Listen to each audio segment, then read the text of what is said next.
Hi, I'm WTOP Entertainment Editor Jason Fraley, and I'm here with the one and only cast of Jersey Boys. Who's coming how's it going? Hey, how's it going, guys? What's Thanks up? for coming in. Thanks for having us. All right. Before we get started, everybody just say into the microphones your name and who you're playing in the show. I'm Keith Hines, and I play the role of Nick Massey. I am Drew Seeley, and I play Bob Gaudio. I'm Matthew Daly, and I play Tommy DeVito. My name is Aaron DeJesus, and I play Frankie Valley.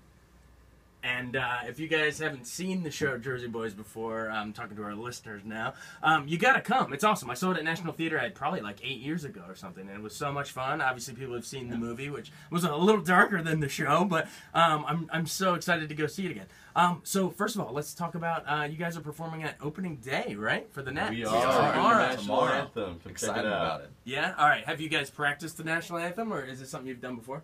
We have done a few other events.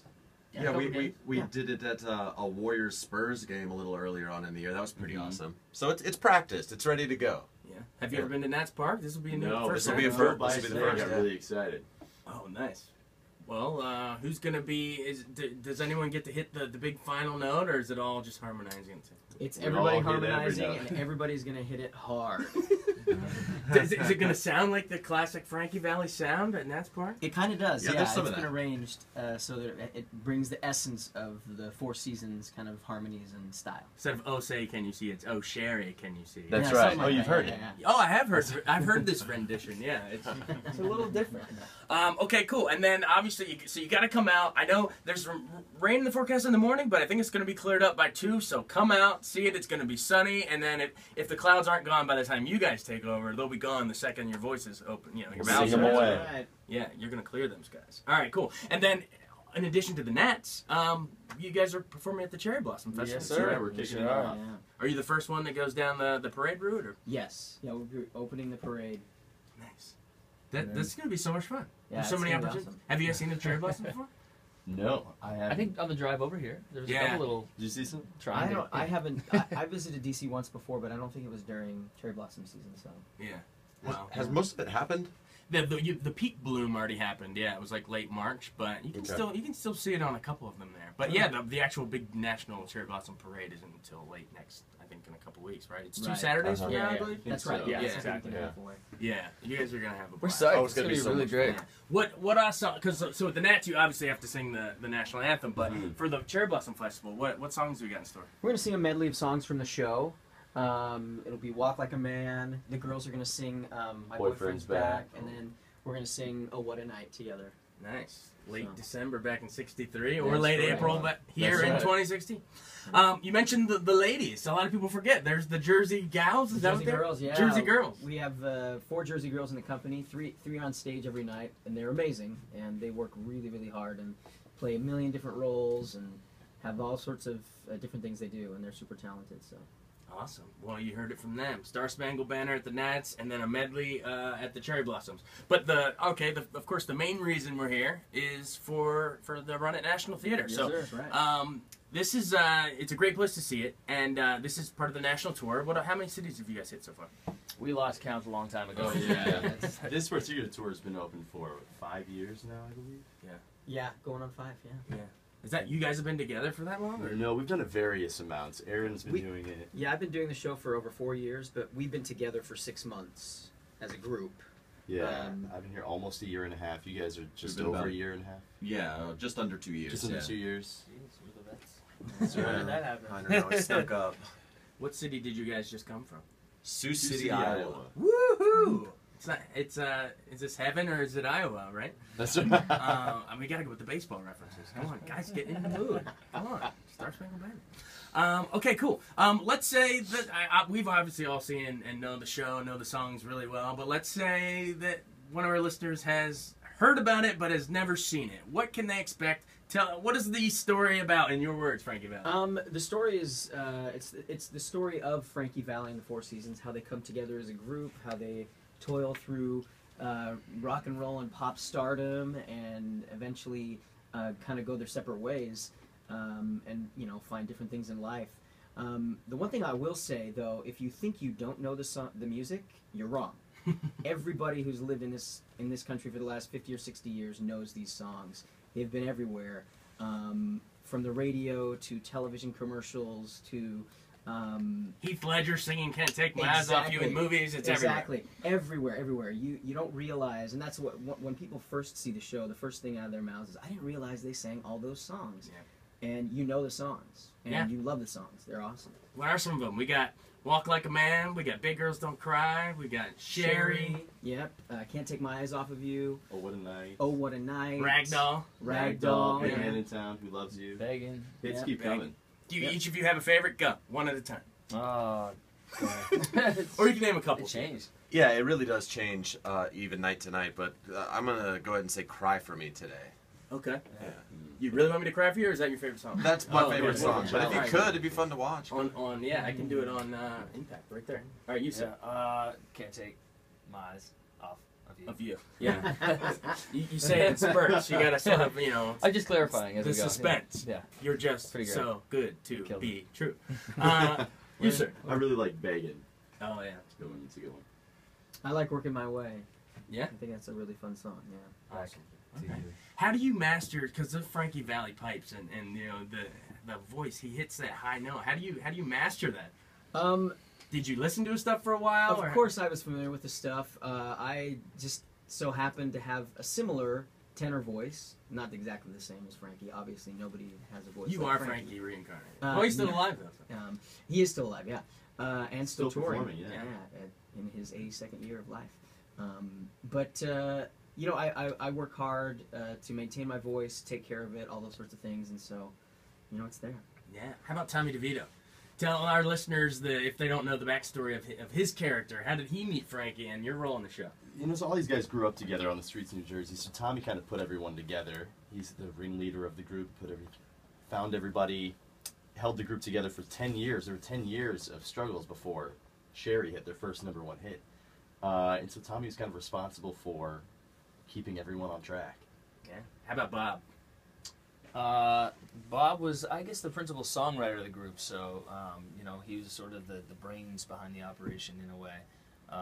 And These guys are gritting their teeth at you. Yeah. Hey, The brains over Tommy here. was the muscle. Face- Bob was the Bob was brains. the brains. Face facts, Tommy guys. was Frankie the was the worst. voice. Yeah. Andy was the best looking. Yeah, So there it's is. perfect casting. Typecasting. And you, sir.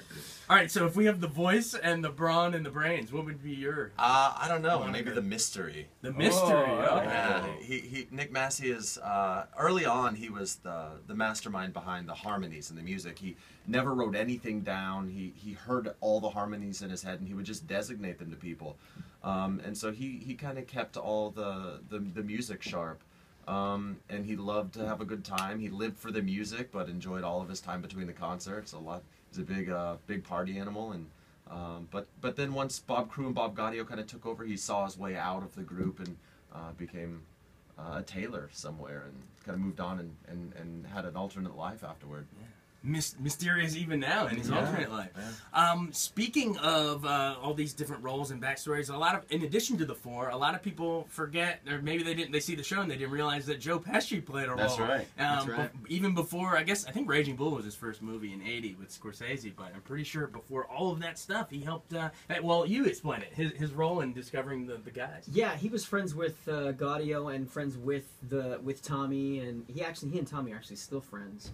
But he was one of the people that brought Bob Gaudio into the group and introduced him to Tommy and said, "Look, I've got this guy that's really talented. He's a songwriter. He's everything you're looking for." At a time when the group was looking for something like that, and so he plays a small role in bringing the guys together. Who plays him in the show? His name is Johnny Wexler. Okay. Plays Joe Pesci. Awesome. Does he have the old Pesci talk down? A little Am I bit. clown? a little I bit. amuse you? Yeah. Before I was Frankie Valli, I played Joe Pesci in the Las Vegas Company. Really? Yeah, and so How do you switch those hats? it's Get a little taller.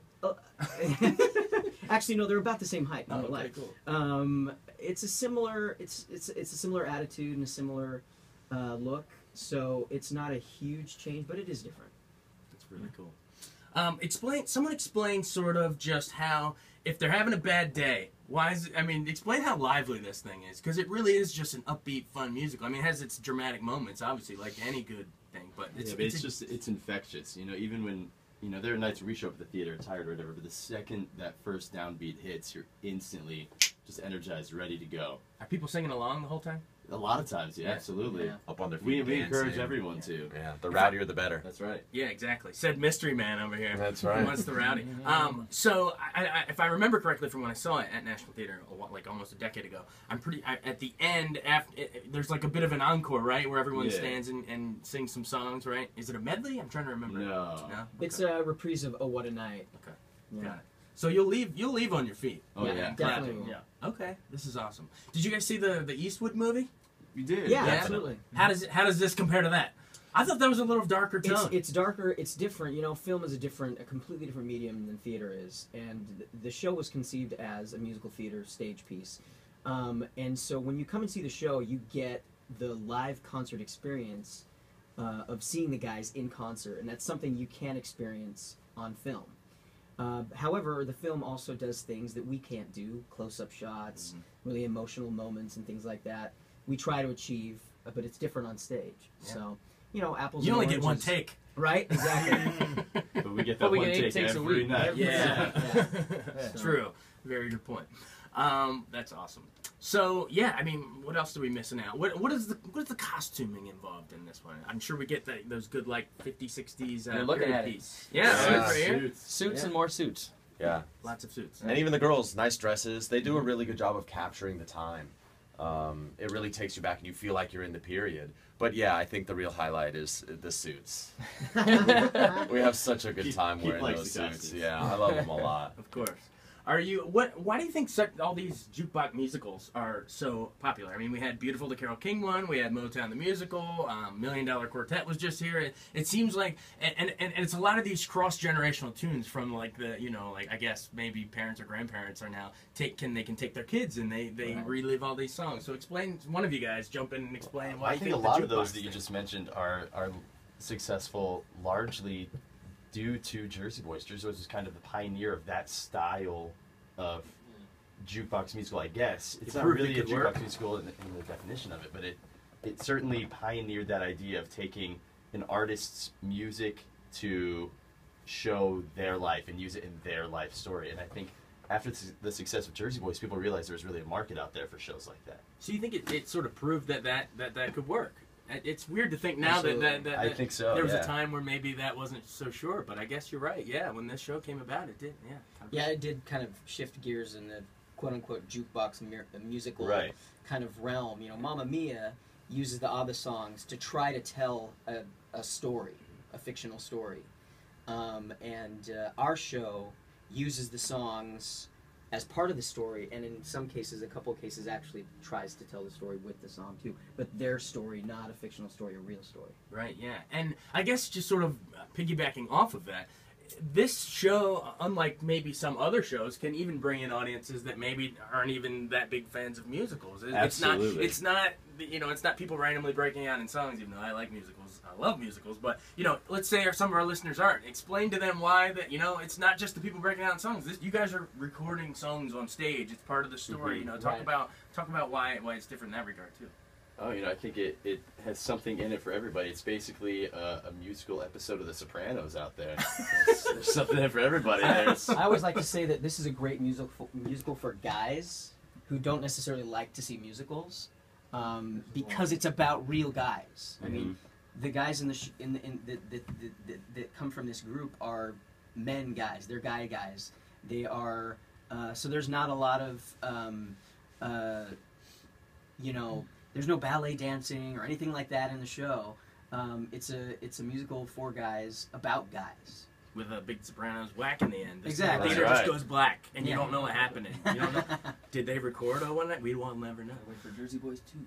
Wait for Jersey Coming Boys too. soon. Yeah, exactly. But also explain that in addition to that, so you can attract the non-musical fans, the guys you say. Explain how it's also like even musical fans geek out over this one, including myself. Yeah, I mean, it's really just the perfect marriage of a story and great music.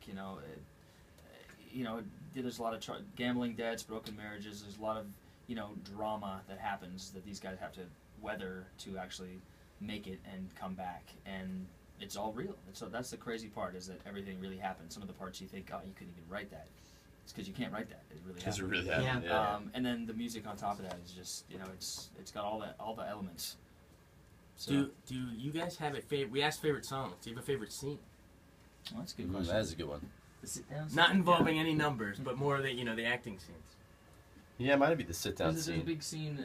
Actually, the very first scene that was written for the show. I remember them telling us when we got cast.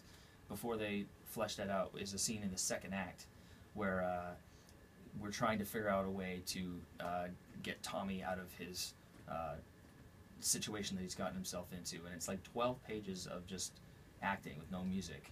It Yeah, seems like a for a long show that break is for so a musical. centered around the music, it's a 7-8 minute scene It's just a with pure no dramatic music. scene, Yeah. That's great.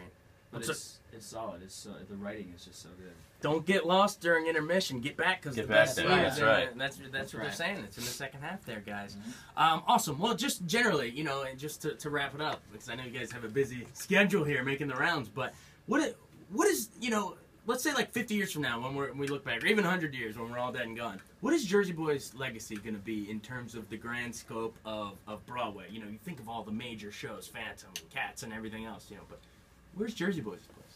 Well, I think it's going to be right up there. It just had its 10-year anniversary on Broadway. It's only about 2 years away from being one of the top 10 longest running Broadway shows in history. It's already, I think, number 12. Yep, that's right. So it's certainly left a legacy, and it's continuing to do so, and I don't think it's going anywhere anytime soon. Do you guys know what it has to catch for the 11th spot? Beauty and the Beast. Beauty and the Beast. Beauty and the Beast. Yeah. Oh man, that's a tale as old as time. That's gonna be tough. All right. But do you think I think it can make it in the top 10? Oh yeah, I think absolutely. it'll get there. Absolutely. These songs will be around forever. And Guys, is there anything else we left out? I'm really excited to see all of your events here. Yeah, Yeah. we're excited to be here. We are very excited. Absolutely. Okay. Well, Say Can You See tomorrow at opening day, right? That's and right. Then, and then Cherry Blossom Festival, and then starting Friday through, do we know The 24th. The 3 24th. weeks. Yes. Yeah. A 3 or so week Oh, run. starting. Yeah. What, we have a date We're- change? We're starting tonight. Starts Starts It tonight. starts tonight. Yeah. And then it's there for a couple weeks. So So get tickets at the nationaldc.com website. 3 weeks in Couple April. left. Check out Jersey Come check Boys us at out. National Theater, and then check them out at Nats Park and the Cherry Blossom. Perfect. Guys, you're awesome. Real Thanks so pleasure. much. Hey, thanks so much, Jason. Bye.